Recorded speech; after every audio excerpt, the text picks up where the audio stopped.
Hello everyone, welcome to our another new blog.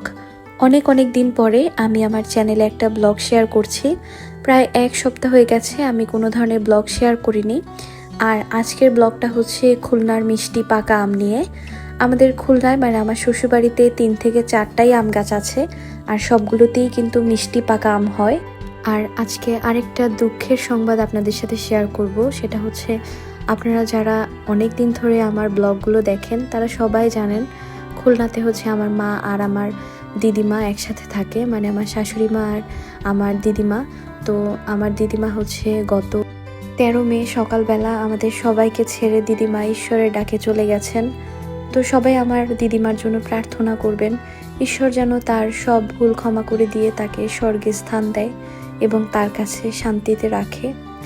তো যার জন্য আমাদের সবারই কম বেশি মন খারাপ ছিল, আর আমিও কোনো ধরনের ভিডিও আসলে আপলোড করিনি।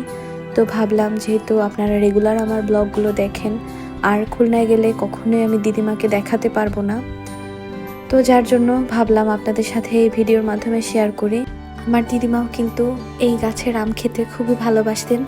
বিয়ের পরে আসলে তার সাথে আমার অনেক সুন্দর সুন্দর স্মৃতি জড়িয়ে আছে। অনেক ভিডিওতে আমি সেগুলো তুলে ধরারও চেষ্টা করেছি।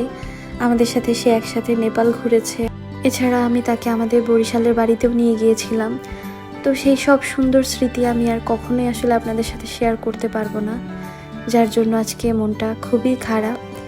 দিদিমা, তুমি যেখানেই থাকো ভালো থেকো, আর আমাদের জন্য প্রার্থনা করো। তোমার প্রার্থনা আশীর্বাদে আমরাও যেন পৃথিবীতে সবাই একসাথে বসবাস করতে পারি। তো যাই হোক, এরপর হচ্ছে আমরা কিছু আম কেটে খেয়ে দেখলাম আমগুলো আসলে অনেক মিষ্টি। আর আমার শাশুড়ি মা আসলে একা হয়ে পড়েছিল, যার জন্য আমার হাজব্যান্ড বলল তাহলে তুমি ঢাকায় এসে কয়টা দিন ঘুরে যাও।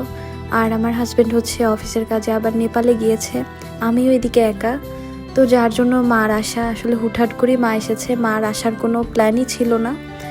আর যেহেতু অনেক দিন পরে মা ঢাকায় এসেছে, একদম খালি হাতে তো আসলে আসা যায় না। তো যার জন্য বাড়ির গাছের আম আর হচ্ছে মিষ্টি নিয়ে এসেছিল। তো এই ছিল আজকের ছোট্ট একটা ব্লগ। আশা করি আপনাদের সবার ভালো লেগেছে। সবাই আমাদের জন্য প্রার্থনা করবেন, আপনাদের প্রার্থনা আশীর্বাদে আমরা যেন সবাই ভালো থাকতে পারি। আজকের মতো বিদায় নিচ্ছি। সবাই ভালো থাকুন, সুস্থ থাকুন। Have a good day.